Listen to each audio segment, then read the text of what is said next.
Hi guys, good evening. इस chapter का 11th का हम लोगों का कोशिका जो है हमारे जीवन की इकाई, ये वाला चैप्टर हम लोगों का चल रहा था।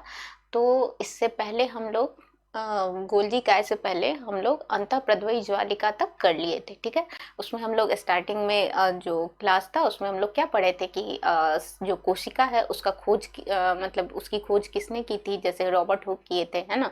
लेकिन रॉबर्ट हुक जो थे वो मृत कोशिका की खोज किए थे।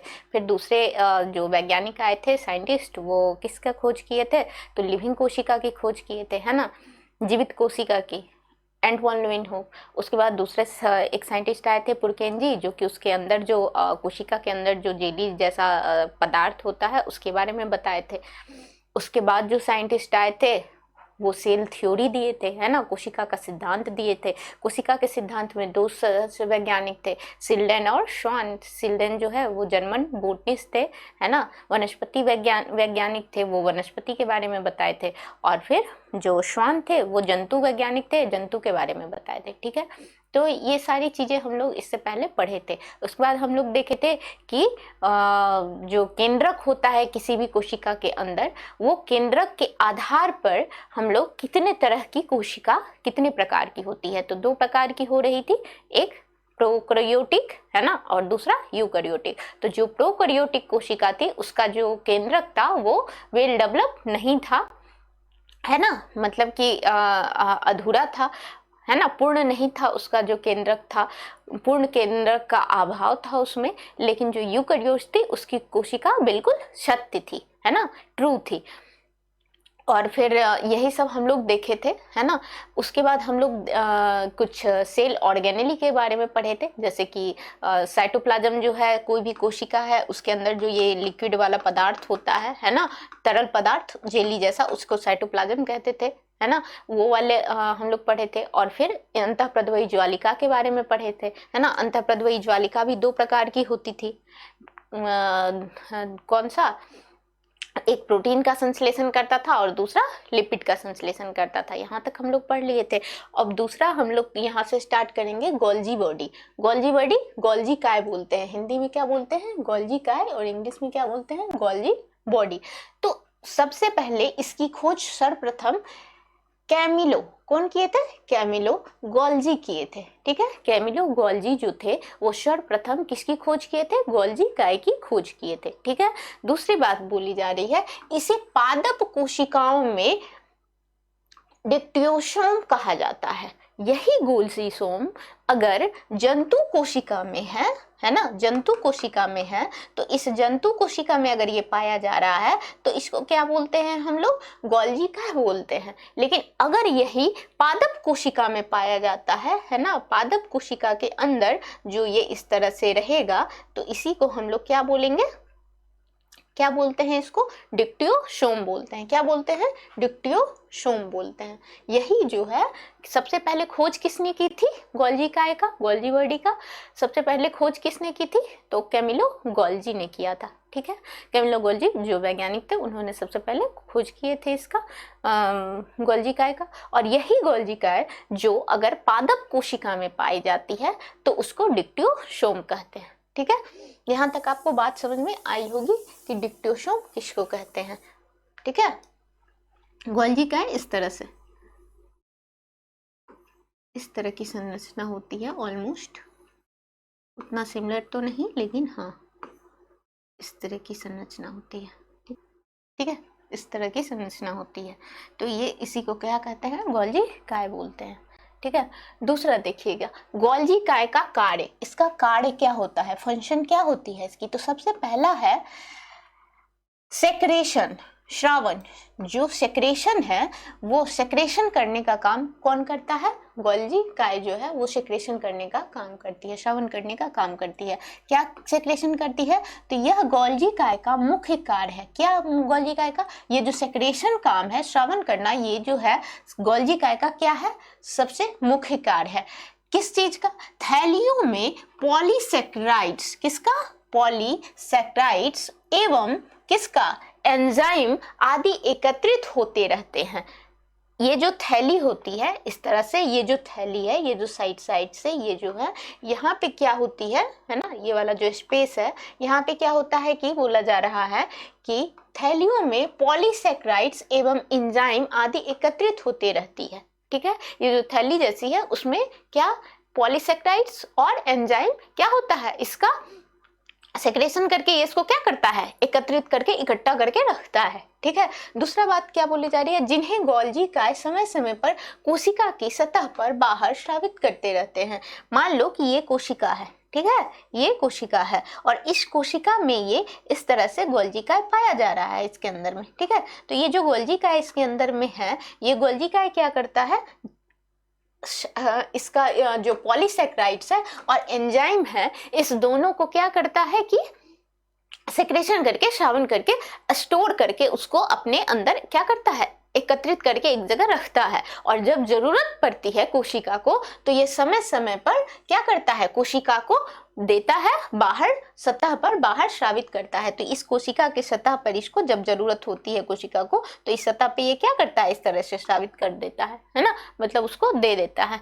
दूसरा बात क्या बोली जा रही है, पहला पॉइंट था सेक्रेशन करना, दूसरा कार्य क्या होता है इसका, कोशिका भित्ति का निर्माण करना।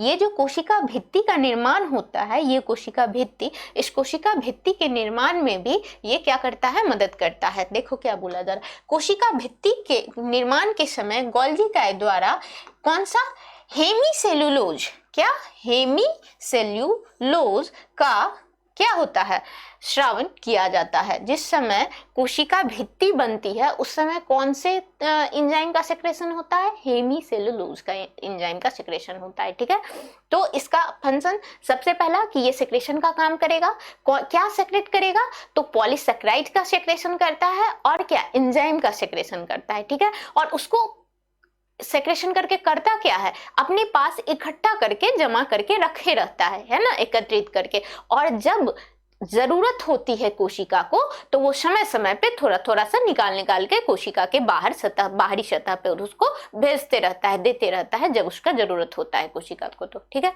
दूसरा काम क्या था इसका कि कोशिका भित्ति जिस समय बनता है ना, कोशिका भित्ति का जिस समय निर्माण होते रहता है उस समय भी ये क्या करता है, उसमें उस कोशिका भित्ति के निर्माण के समय भी उसमें हेल्प करता है ना। तो ये जिस समय कोशिका भित्ति का निर्माण हो रहा है उस समय भी गोल्जी काय हेल्प करता है। कैसे हेल्प करता है, तो उस समय ये एक एंजाइम को सेक्रेशन करता है, एक एंजाइम का, जिस एंजाइम का नाम क्या है, हेमीसेल्यूलोज, है ना, किसका सेक्रेशन करता है, हेमीसेल्यूलोज का। तो कोशिका भित्ति के निर्माण के समय गोल्जी द्वारा हेमीसेल्यूलोज का श्रावण किया जाता है। ये हेमीसेल्यूलोज को सेक्रेट करता है और किसको देता है, कोशिका भित्ति को देता है कि लो इससे और तुम अपना इसको क्या करो, अपना निर्माण करो, है ना। तो कोशिका भित्ति के निर्माण के समय ये क्या, गोल्जी का क्या सेक्रेशन करता है, हेमीसेल्यूलोज का सेक्रेशन करता है। ठीक है, यहां तक आपको बात समझ में आई होगी। ठीक है, नेक्स्ट चलते हैं हम लोग नेक्स्ट स्लाइड पे। तीसरा क्या बोला जा रहा है, हार्मोन का उत्पादन। पहला काम क्या था, सेक्रेशन कर रहा था, किसका कर रहा था, पॉलीसेक्राइड्स का कर रहा था और किसका कर रहा था, एंजाइम का कर रहा था। ठीक है, और जब जरूरत होती थी कोशिका को तो वो दे देता था उसको बाहरी सतह पे ले जाने के लिए। फिर किसका सेक्रेशन, जब कोशिका भित्ति का निर्माण हो रहा था उस समय वो हेमीसेल्यूलोज का सेक्रेशन करता था और फिर उसको दे रहा था कोशिका भित्ति के निर्माण के लिए। तीसरा फंक्शन इसका क्या है कि ये हार्मोन का भी उत्पादन करता है। किसका उत्पादन करता है, हार्मोन का भी उत्पादन करता है। ठीक है, तीसरा फंक्शन क्या है इसका कि ये हार्मोन का उत्पादन करता है। ठीक है, चौथा फंक्शन क्या है इसका, फोर्थ, शुक्राणु जनन के अंतर्गत अग्र अंडक का निर्माण। जब शुक्राणु जनन, शुक्राणु में जब जनन होती है ना, शुक्राणु जनन जिस समय अंतर्गत जो है अंडिका जो है उसमें क्या करता है ये कि उस समय इसका उसमें हेल्प करता है। ठीक है, कैसे हेल्प करता है, तो गोल्जी काय को कोशिका का क्या कहा, ट्रैफिक पुलिस कहा जाता है। क्या कहा जाता है, ट्रैफिक पुलिस कहा जाता है भी कहते हैं। गोल्जी काय को क्या कहते हैं, कोशिका का ट्रैफिक पुलिस भी कहते हैं, क्योंकि यह कोशिका के विभिन्न पदार्थों को जिस स्थान तक पहुंचाना होता है बेसिलस के रूप में करके पहुंचा दिया जाता है। अगर मान लो कि इसको ट्रैफिक पुलिस जो है, क्यों कहा जाता है, गोल्जी काय को ट्रैफिक पुलिस कभी कहा जाता है, लेकिन क्यों कहा जाता है, क्योंकि ये क्या करता है कि इस कोशिका को अगर जरूरत है, किसकी, किसी भी चीज की अगर जरूरत है, मान लो हार्मोन की या फिर पॉलीसेक्रियाइड्स की, है ना, मान लो जरूरत है, तो ये क्या क्या करता है, कोशिका को जो भी चीज पदार्थ को की जरूरत होती है उसको एक इस तरह से पैकेट में बंद करता है और उसके बाद इसको दे देता है। जैसे मान लो कि ये कोई कोशिका है, उसके अंदर ये गोल्जी काय है, तो ये इसमें से क्या करता है, इस तरह से इसको पैकेट में पैक करेगा और फिर ले जाके क्या करेगा, यहाँ पे दूसरा मान लो कि माइटोकॉन्ड्रिया, इसको जरूरत है तो इसको यहाँ से ले जाके इसको दे देगा, ठीक है, किसमें, तो इस पैकेट में पैक करके ले जाएगा, ठीक है, ये जो पैकेट है इसी में पैकेट में पैक करके ले जाएगा। तो वही बोला जा रहा है, क्योंकि यह क्या करता है, विभिन्न पदार्थों को एक स्थान से जिस स्थान तक पहुंचाना होता है, वेसिकल के रूप में क्या करता है, करके पहुंचा दिया जाता है। वेसिकल किसको कहते हैं, देखो ये वाला जो हम स्ट्रक्चर बनाए थे, ये वाला, तो इसमें जो ये जो साइड साइड से बनाए हैं इसी को क्या बोला जाता है, वेसिकल कहा जाता है। क्या कहा जाता है, वेसिकल कहा जाता है, ठीक है। तो वेसिकल जो है इसी में क्या करता है, मान लो कि इसको चाहिए लिपिड, क्या चाहिए, लिपिड, है ना, लिपिड चाहिए इसको, या प्रोटीन चाहिए, है ना, या फिर पॉलीसेक्राइड्स चाहिए, जो भी चीज है, ठीक है, या किसी को हेमोसेलुलोज की जरूरत हो रही थी, तो अब इसको ये जो कोशिका है, इसको ये जो कोशिका है ना, इसको ये चाहिए, है ना, तो ये क्या करेगा, इसको इस वेसिकल में पैक करके, मान लो इसको प्रोटीन चाहिए तो इस वेसिकल में प्रोटीन को पैक कर लेगा और फिर इसको यहाँ तक, यहाँ पे ले जाके इसको क्या कर देगा, दे देगा, ठीक है। आई बात समझ में। तो ये गोल्जी काय का क्या काम होता है, फंक्शन होता है कि ये वेसिकल में जो भी पदार्थ कोशिका को जरूरत होती है उसको ये अपने में सेक्रेशन करता है, बनाता है और फिर उसको पैक कर देता है, इस तरह के बैग जैसे स्ट्रक्चर में पैक कर देता है, उसी को कहते हैं वेसिकल, और फिर उसी को क्या करता है, कोशिका तक पहुंचा देता है। वही बात बोली जा रही है यहाँ पे, क्या कि कोशिका को, क्या गोल्जी काय को कोशिका का क्या कहा जाता है, ट्रैफिक पुलिस भी कहते हैं, क्योंकि यह कोशिका के विभिन्न पदार्थों को, कोशिका का जो विभिन्न पदार्थ है उसको जिस स्थान तक पहुंचाना होता है वेसिकल के रूप में बंद करके उसको पहुंचा देता है। मान लो कि ये जो कोशिका है इसमें यहाँ पे कोई चीज बना, इसको जरूरत है कि ये यहाँ जाए, तो इसको यहाँ तक ले जाने का काम कौन करेगा, तो यही जो गोल्जी काय है, इस गोल्जी काय का जो यहाँ पे वैक्यूल है, इसी में यही वेसिकल इसमें ले जाएगा और इसको यहाँ पे दे देगा, ठीक है। मेरे समझ से यहाँ तक आपको बात समझ में आ गई होगी। तो कितना सारा फंक्शन था इसका। पहला फंक्शन क्या था कि ये सेक्रेशन कर रहा था, किसका सेक्रेशन कर रहा था, श्रावण कर रहा था, किसका किसका सेक्रेशन कर रहा था, एंजाइम का और पॉलीसेक्रियाइड्स का सेक्रेशन कर रहा था। दूसरा क्या कर रहा था, कोशिका भित्ति के निर्माण में मदद कर रहा था, किसका सेक्रेशन करके, हेमीसेलुलोज का सेक्रेशन करके। चौथा तीसरा किसका सेक्रेशन कर रहा था, हार्मोन का उत्पादन कर रहा था, किसका कर रहा था, हार्मोन का। चौथा किसका कर रहा था, जब शुक्राणु जनन का जो ये हो रहा था, है ना, शुक्राणु जनन का जब अंतर्गत हो रहा था, तो जब वो अंडिप से जाके मिलता है तो उस समय वहां पे जो निर्माण होता है उस निर्माण में ये मदद कर रहा था, ठीक है, गोल्जी काय मदद करता है। ये 4 फंक्शन हो गया था।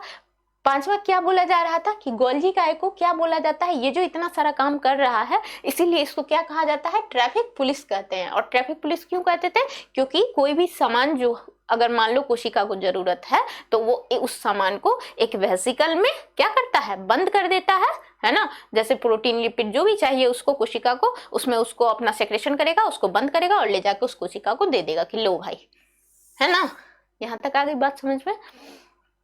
नेक्स्ट स्लाइड पे चलते हैं हम लोग। नेक्स्ट हम लोग का क्या है, ऑर्गेनली माइटोकॉन्ड्रिया। इससे पहले क्या था, गोल्जी बॉडी, है ना। तो नेक्स्ट ऑर्गेनली है हमारा माइटोकॉन्ड्रिया। तो ये माइटोकॉन्ड्रिया जो है, माइटोकॉन्ड्रिया की खोज सबसे पहले कौन किए थे, अल्टमॉन किए थे। सबसे पहले माइटोकॉन्ड्रिया का खोज किसने किया था, अल्टमॉन ने किया था, ठीक है। तो माइटोकॉन्ड्रिया की खोज अल्टमॉन ने की थी, ठीक है।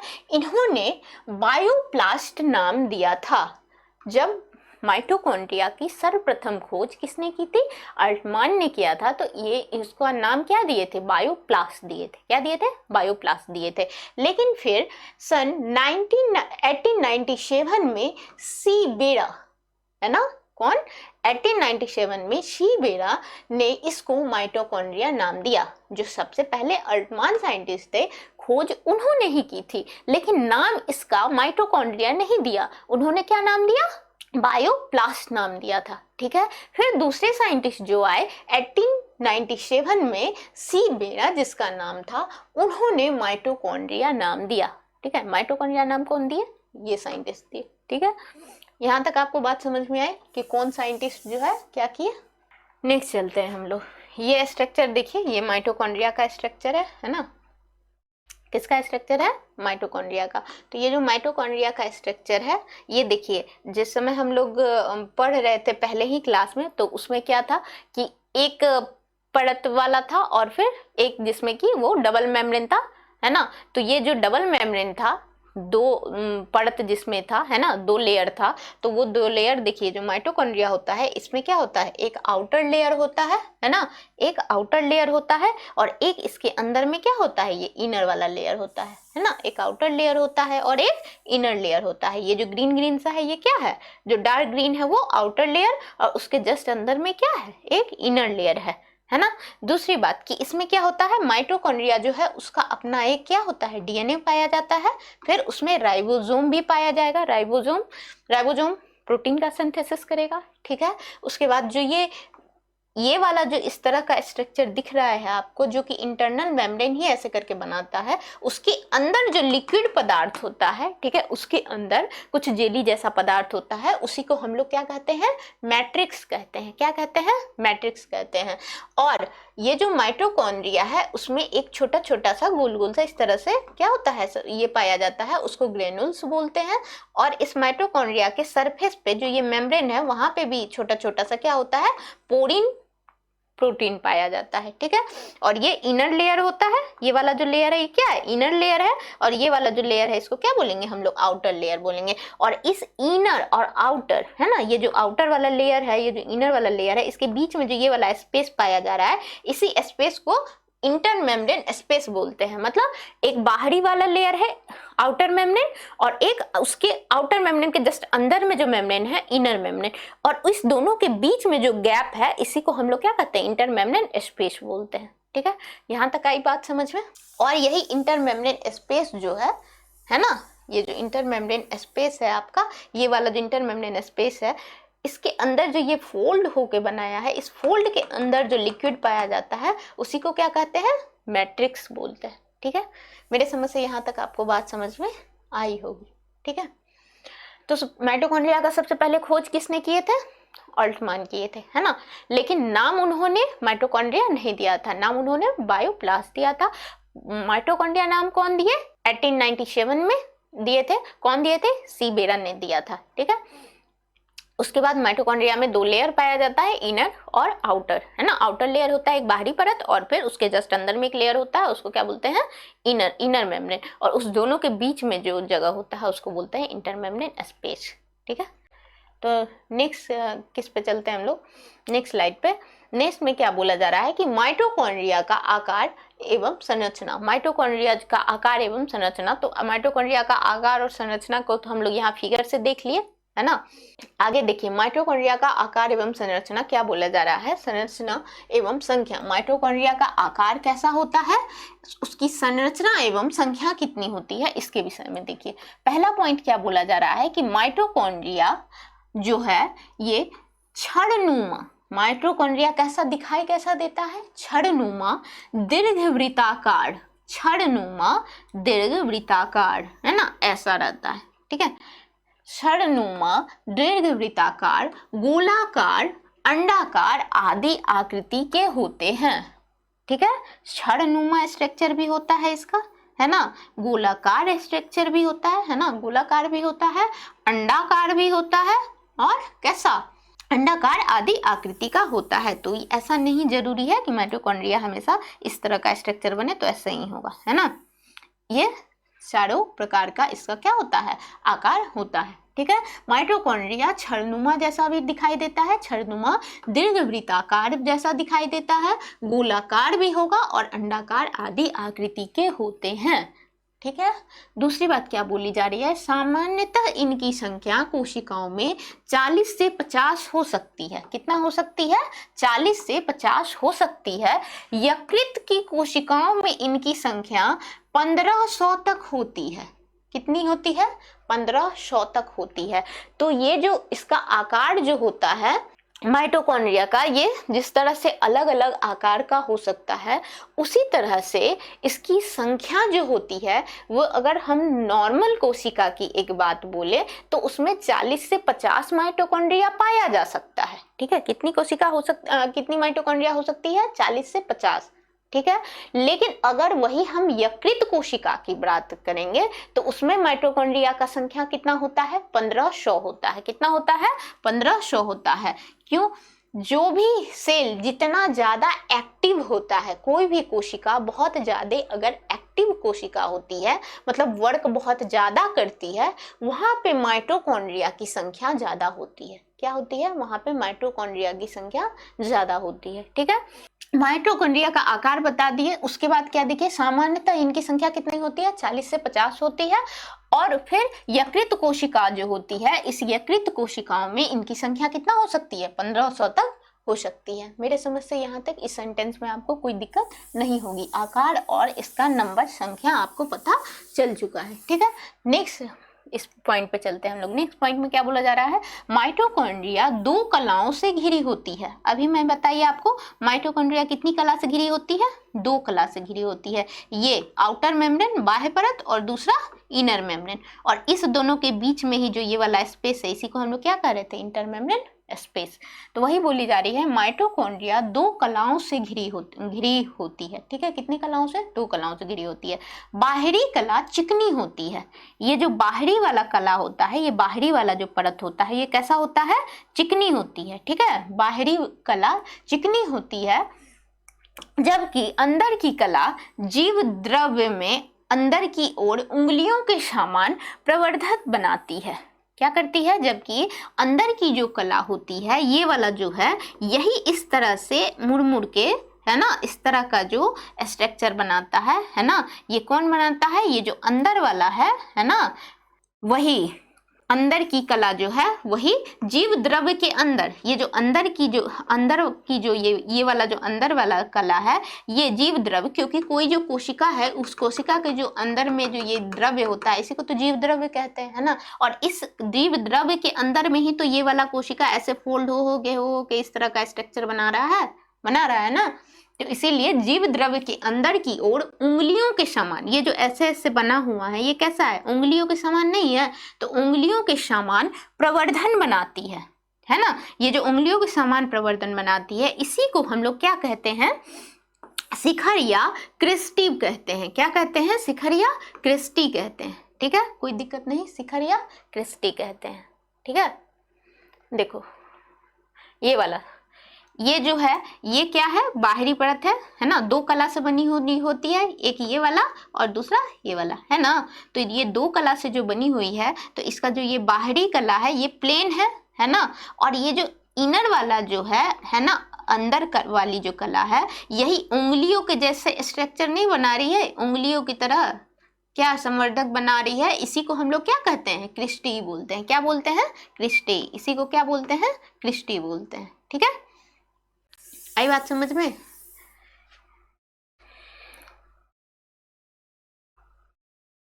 ये देखिए, जीव द्रव्य के अंदर की ओर उंगलियों के समान प्रवर्धन क्या बनाती है, जिसे क्या कहते हैं? क्रिस्टी कहते हैं। इसी को हम लोग क्या कहते हैं? क्रिस्टी कहते हैं। ठीक है, यहाँ तक आई होगी बात समझ में। इसी को हम लोग क्रिस्टी कहते हैं। ठीक है, नेक्स्ट पॉइंट क्या बोला जा रहा है? माइटोकॉन्ड्रिया के अंदर खाली स्थान में एक प्रोटीन युक्त समांग पदार्थ भरा रहता है, जिसे मैट्रिक्स कहते हैं। क्या कहते हैं? मैट्रिक्स कहते हैं। ये जो माइटोकॉन्ड्रिया है, इसका जो यही खाली वाला जो जगह है, ये बाहर वाला परत था, और ये अंदर वाला परत उंगली जैसा प्रवर्धन बना रहा था, उसी को हम लोग क्रिस्टी बोल रहे थे। और इसके बीच में जो है, क्या होता है? यहाँ पे ये क्या होता है? कुछ पदार्थ पाया जाता है। यहाँ पे क्या पदार्थ पाया जा रहा है ना, इसी को क्या कहते हैं हम लोग? मैट्रिक्स बोलते हैं। क्या बोलते हैं? मैट्रिक्स बोलते हैं। वही बोली जा रही है कि माइटोकॉन्ड्रिया के अंदर खाली स्थान में एक प्रोटीन युक्त समांग पदार्थ भरा रहता है, जिसे मैट्रिक्स कहते हैं। ठीक है, ये जो भरा हुआ रहता है, इसी को हम लोग क्या कहते हैं? इसी को हम लोग, इसके अंदर जो लिक्विड भरा रहता है, इसी को हम लोग क्या कहते हैं? मैट्रिक्स कहते हैं। ठीक है, आई होगी बात समझ में। ये प्रोटीन युक्त सबस्टांस रहता है, उसी को हम लोग क्या कहते हैं, मैट्रिक्स कहते हैं। ठीक है, नेक्स्ट पॉइंट पे चलते हैं हम लोग। नेक्स्ट में माइटोकॉन्ड्रिया का क्या है, कार्य है। सबसे पहले जो माइटोकॉन्ड्रिया का डिस्कवरी किए थे, ठीक है, उसके बाद माइटोकॉन्ड्रिया का हम लोग आकार पढ़े कि ये गोलाकार, अंडाकार, है ना, छड़नुमा संरचना में पाई जा सकती है। दूसरी कि इसकी संख्या जो है ये नॉर्मल, अगर हम किसी कोशिका की बात करेंगे तो नॉर्मल कोशिका में ये 40 से 50 होती है, लेकिन वही अगर हम यकृत की कोशिका की बात करेंगे तो उसमें किसकी संख्या कितनी होती थी, 1500 होती थी। ठीक है, नेक्स्ट पॉइंट में क्या बोला जा रहा था कि जो ये दो कला से मिलके बनती है, बाहरी और अंदर वाला, तो जो बाहरी परत है वो कैसा होता है, प्लेन होता है सरफेस उसका, और लेकिन जो इनर वाला जो उसका है ना, अंदर वाली जो कला होती है वो फोल्ड हो के मुड़ मुड़ के एक उंगली नुमा संरचना बनाती है। उसी को हम लोग प्रवर्धन, उंगली नुमा संरचना जो प्रवर्धन बना रही, उसी को हम लोग क्या कहते हैं, क्रिस्टेई बोलते हैं। ठीक है, क्या बोलते थे, क्रिस्टेई बोलते थे। और उस दोनों के मध्य में जो बीच में प्रोटीन का एक जेली जैसा पदार्थ पाया जाता है, उसके मध्य में जो खाली जगह होता है उसमें जो प्रोटीन जैसा पदार्थ पाया जाता है उसको हम लोग क्या बोलते थे, मैट्रिक्स बोलते थे। यहाँ तक हम लोग समझ लिए। अब क्या है कि जो माइटोकॉन्ड्रिया है उसका फंक्शन क्या है, कार्य क्या है। तो माइटोकॉन्ड्रिया का क्या कार्य है, माइटोकॉन्ड्रिया का क्या कार्य है। पहला, माइटोकॉन्ड्रिया को कोशिका का ऊर्जा गृह कहते हैं। क्या कहते हैं, ऊर्जा गृह कहते हैं। कोई जो कोशिका है इस कोशिका का ऊर्जा गृह कहते हैं। ठीक है, ऊर्जा क्या गृह कहते हैं, है ना, ऊर्जा गृह कहते हैं। किसको कहते हैं ऊर्जा गृह, माइटोकॉन्ड्रिया को। ठीक है, ऊर्जा गृह किसको कहते हैं, माइटोकॉन्ड्रिया को क्या कहते हैं, ऊर्जा गृह कहते हैं। क्योंकि इसमें जो है आवश्यक शोषण के फलस्वरूप एटीपी के रूप में ऊर्जा मुक्त होती है ना। आवश्यक शोषण के फलस्वरूप क्या होती है, एटीपी के रूप में ऊर्जा क्या होती है, मुक्त होती है। सबसे पहला कि जो माइटोकॉन्ड्रिया है इसे ऊर्जा गृह इसलिए कहते हैं क्योंकि इसके अंदर एटीपी पाया जाता है। क्या रहता है, एनर्जी के फॉर्म में क्या रहता है, एटीपी मिलता है, जो कि ऊर्जा देता है, ऊर्जा का निर्माण करता है ना, बनाएगा। वो क्या होता है, एटीपी, है ना। एटीपी का फुल फॉर्म होता है एडिनोसिन ट्राइफॉस्फेट, है ना। क्या होता है एटीपी का फुल फॉर्म, एटीपी पाया जाता है, एटीपी, है ना, एटीपी। यही ऊर्जा जो है इसीलिए ऊर्जा गृह बोला जाता है क्योंकि ये ओटीपी का क्या होता है, ओटीपी का निर्माण करता है। अब ये जो एटीपी है इस एटीपी को क्या करते हैं, क्या कहते हैं, एडिनोसिन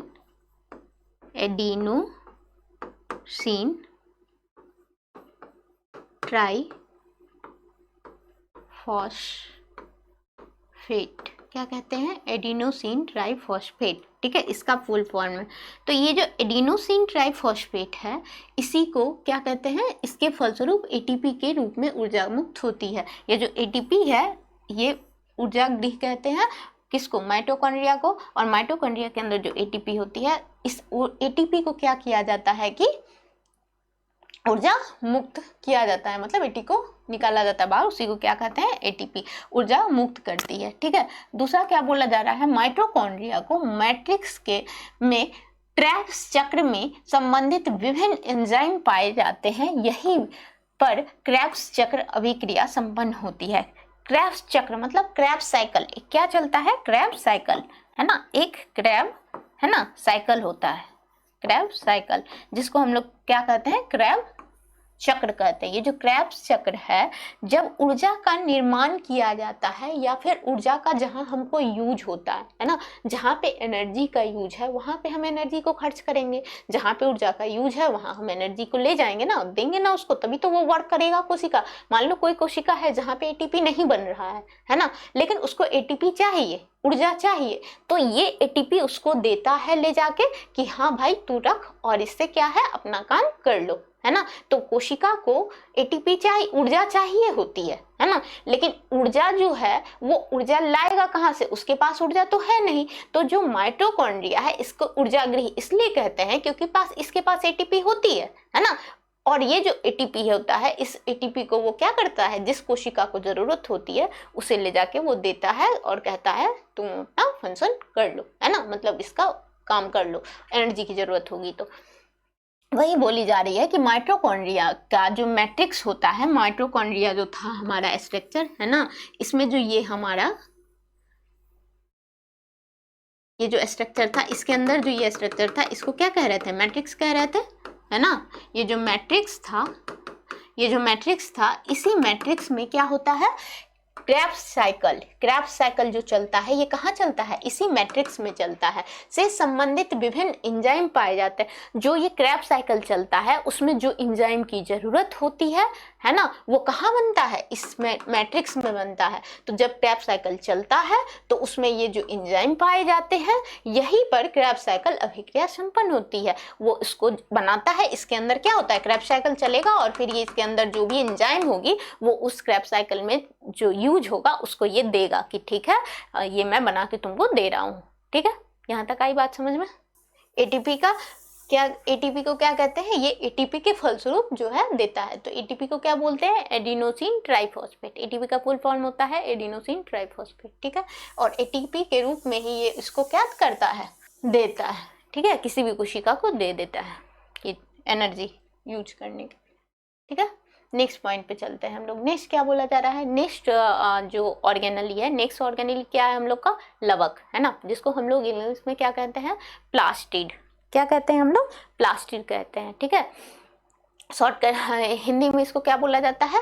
लवक बोला जाता है। क्या बोलते हैं इसको? लवक। इंग्लिश में क्या बोलते हैं? प्लास्टिड बोलते हैं। ये लवक और प्लास्टिड है क्या? तो कोई भी पौधा है ना, कोई भी पौधा है, तो ये जो पौधा है मतलब वनस्पति कोशिका जो है, इस वनस्पति कोशिका में क्या होती है कि इस वनस्पति कोशिका में एक वैक्यूल पाया जाता है साइड में, है ना, और दूसरा इसमें प्लास्टिड पाया जाता है। जो ये वैक्यूल पाया जाता है, जंतु कोशिका जो होती है उसमें ये वैक्यूल नहीं पाया जाता है, जंतु कोशिका में नहीं पाया जाता है, लेकिन ये जो वनस्पति कोशिका है उसमें ये वैक्यूल पाया जाता है। उसी तरह जो वनस्पति कोशिका है उसमें ये प्लास्टिड लवक पाया जाता है, लेकिन जंतु कोशिका में ये प्लास्टिड जो लवक है वो नहीं पाया जाता है। क्यों? क्योंकि लवक जो है, यही लवक ये क्या करता है? इस लवक प्लास्टिड के अंदर क्या होता है? एक क्लोरोप्लास्ट पाया जाता है। क्या पाया जाता है? क्लोरोप्लास्ट पाया जाता है। और यही क्लोरोप्लास्ट जो है क्या करता है? खाना बनाने में हेल्प करता है। क्योंकि जो हम लोग जो ह्यूमन बींग्स हैं, ह्यूमन बींग्स में क्या हो रहा है? हम लोग आज जो या फिर कोई भी जंतु है उसको अपना खाना खुद नहीं बनाना है ना, लेकिन पौधा को अपना खाना क्या करता है? क्या करना पड़ता है? खुद बनाना पड़ता है ना। तो पौधा को चूंकि अपना खाना खुद बनाना है, इसलिए उसमें क्या पाया जाता है? लवक पाया जाता है, प्लास्टिड पाया जाता है। क्योंकि यही प्लास्टिड में जो क्लोरोप्लास्ट होता है, और यही क्लोरोप्लास्ट में एक ग्रीन पिगमेंट पाया जाता है जिसको क्लोरोफिल कहते हैं। वही क्लोरोफिल जो कि ग्रीन पिगमेंट होता है, जब सन से, है ना, जब सूरज निकलता है, सन का लाइट आता है, तो वही क्लोरोफिल उसको क्या करता है? सनलाइट को ऑब्जर्व करता है ना, और फिर पौधा उससे क्या करता है? अपना खाना बनाता है। ठीक है, क्या करता है? पौधा अपना खाना बनाता है। ठीक है, तो ये जो पाया जाता है ये जंतु कोशिका में नहीं पाया जाता है, सिर्फ पादप कोशिका में पाया जाता है। ठीक है, जंतु कोशिका में नहीं पाया जाता है, सिर्फ पादप कोशिका में पाया जाता है। तो इसके बारे में हम लोग देखते हैं कि यह केवल पौधे की कोशिका में पाए जाते हैं।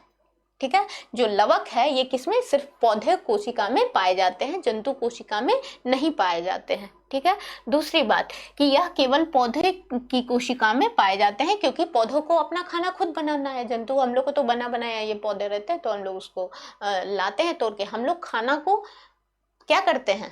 पकाते हैं, बनाते नहीं है ना, पकाते हैं। उसको बनाना और पकाना में अंतर होता है। हम लोग खाना को जो है सब्जी उसको लाते हैं, है ना, धान चावल जो भी है उसको क्या करते हैं? चावल गेहूँ आटा रहता है, उसको क्या करते हैं?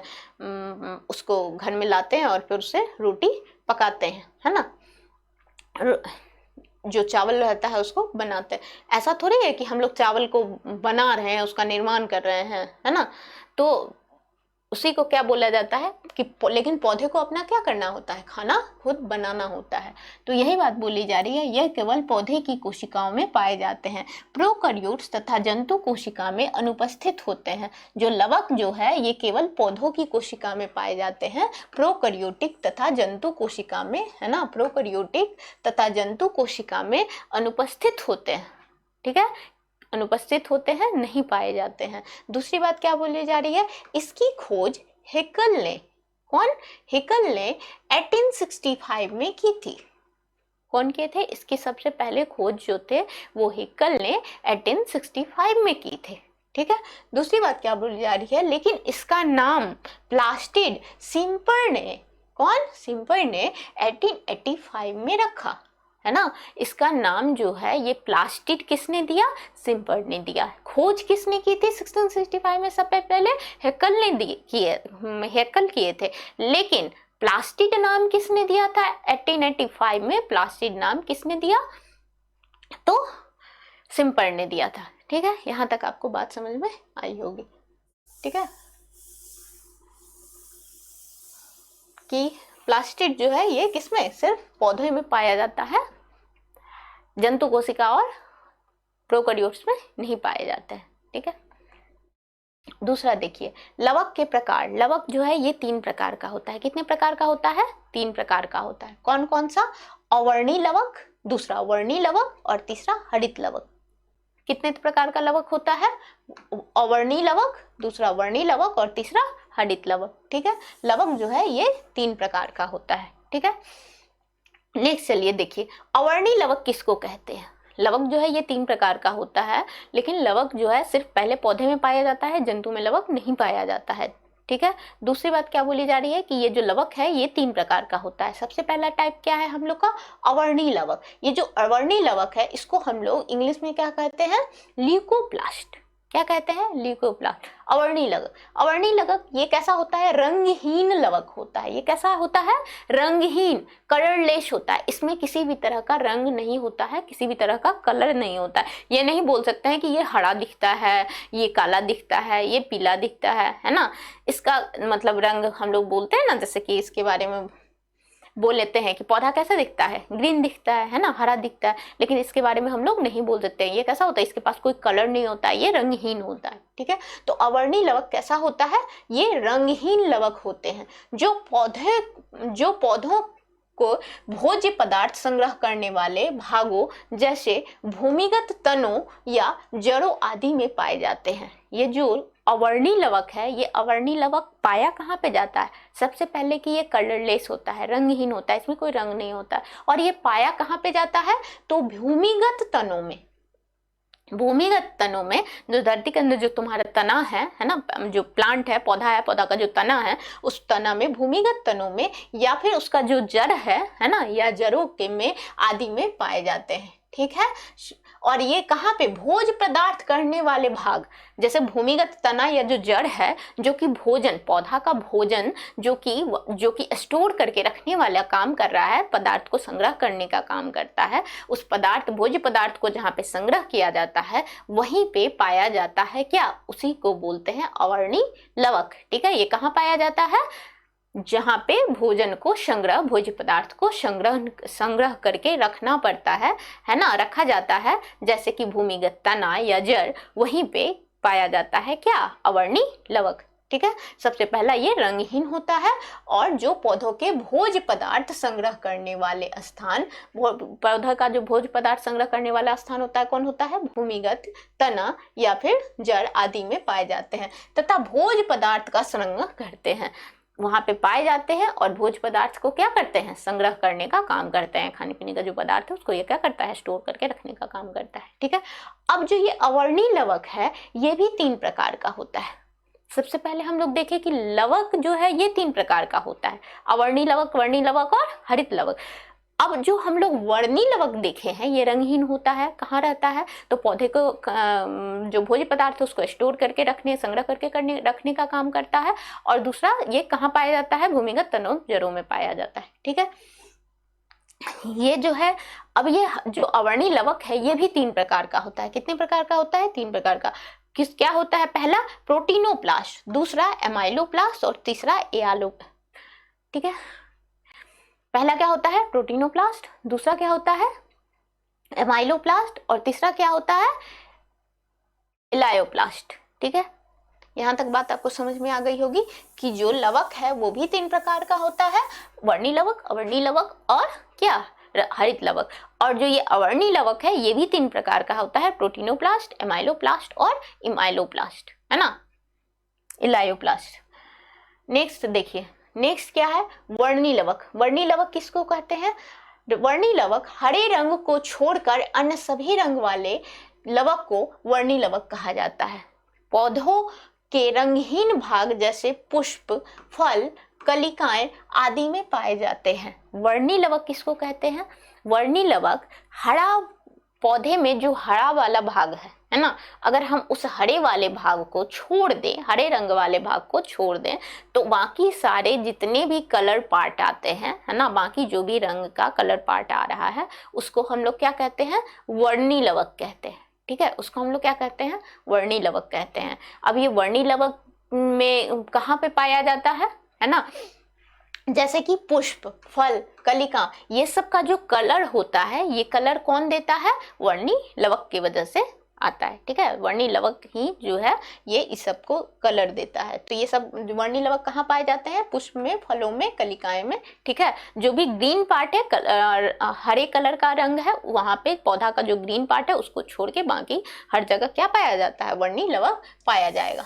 ठीक है, दूसरी बात, यह निम्न प्रकार के होते हैं। अब ये जो दूसरा वाला है वर्णी लवक, ये भी निम्न प्रकार के होते हैं। कौन कौन सा? जैसे फियोप्लास्ट, रोडोप्लास्ट और क्रोमोफ्लोर। क्या पहला क्या होता है? फियोप्लास्ट, दूसरा क्या है? रोडोप्लास्ट और तीसरा क्या है? क्रोमेटोफोर। ठीक है, ये 3 प्रकार के होते हैं, निम्न प्रकार के होते हैं। 3 प्रकार का होता है, कौन कौन सा? फियोप्लास्ट, रोडोप्लास्ट और क्रोमेटोफोर। ठीक है, तो जो हम लोगों का लवक था ये कितने प्रकार का था? 3 प्रकार का था, है ना। अवर्णी लवक, वर्णी लवक और हरित लवक। जो हम लोग का अवर्णी लवक था वो भी 3 प्रकार का था। क्या? प्रोटीनोप्लास्ट, इलायोप्लास्ट और एमाइलोप्लास्ट। उसी तरह फिर वर्णी लवक जो कि क्या है? हमारा ग्रीन पार्ट को छोड़ के पौधा का जो भी फूल पत्ती वगैरह पाया जा रहा है उसमें जो भी कलर है ना, वो किसकी वजह से पाया जाता है? वर्णी लवक वहां पे पाए जाएंगे, है ना। दूसरी बात क्या बोले थे? ये जो वर्णी लवक है ये भी 3 निम्न प्रकार का होता है। 3 प्रकार कौन कौन सा है? तो फियोप्लास्ट, रोडोप्लास्ट और क्रोमेटोफोर। ठीक है, अब नेक्स्ट देखिए, चौथा क्या था? तीसरा क्या था हम लोगों का? हरित लवक। लवक कितने प्रकार का था? 3 प्रकार का, अवर्णी, वर्णी और हरित लवक। तो हरित लवक जो है, ये हरित लवक सबसे मेन क्या होता है हम लोग का? यही हरित लवक होता है। बाकी सारे तो ठीक है, सबका कुछ कुछ फंक्शन होता है, लेकिन मेन पौधा का जो फंक्शन, जो मेन पार्ट होता है वो क्या होता है? यही हरित लवक होता है। क्योंकि पौधा का जो भोजन बनेगा वो भोजन कौन बनाएगा? यही हरित लवक। बाकी क्या था? कलर दे रहा था, कोई कलर दे रहा था, कहीं पे कलर नहीं था, है ना, कोई भोज्य पदार्थ को संग्रह करके रख रहा था। लेकिन भोजन बनाने का काम, जो मुख्य काम है, वो कौन करता है? ये हरित लवक ही करता है। ठीक है, तो ये हरित लवक जो है, हरित लवक किसको, हरित लवक को इंग्लिश में क्या बोलते हैं? क्लोरोप्लास्ट बोलते हैं। ठीक है, हरित लवक को इंग्लिश में क्या बोलते हैं? क्लोरोप्लास्ट। दूसरी बात क्या बोली जा रही है? पहला पॉइंट देखिए, इसकी खोज सिम्पर ने की थी। सबसे पहले हरित लवक का खोज कौन किया था? सिम्पर किए थे। हरित लवक अधिकतर पत्ती के पर्ण मध्योतक कोशिका में पाए जाते हैं। हरित लवक सबसे पहले, मान लो कि कोई जो पौधा है ना, इस पौधा में जो ये पत्ती है ना, ये जो पत्ती है, इस पत्ती के जो ये मध्य वाला जो यहाँ पे भाग है, यहाँ पे एक पत्ती में एक मेजोफिल सेल होता है। क्या होता है? मेजोफिल, है ना, मेजोफिल सेल होता है। इस मेजोफिल सेल में क्या पाए जाते हैं? हरित लवक। मेजोफिल सेल में जो है यही क्या होता है? वहां पे ये जो है कोशिका पाई जाती है। तो सबसे पहले हरित लवक की खोज कौन किए थे? तो सिम्पर किए थे। ठीक है, हरित लवक अधिकतर पत्ती के कहाँ पे?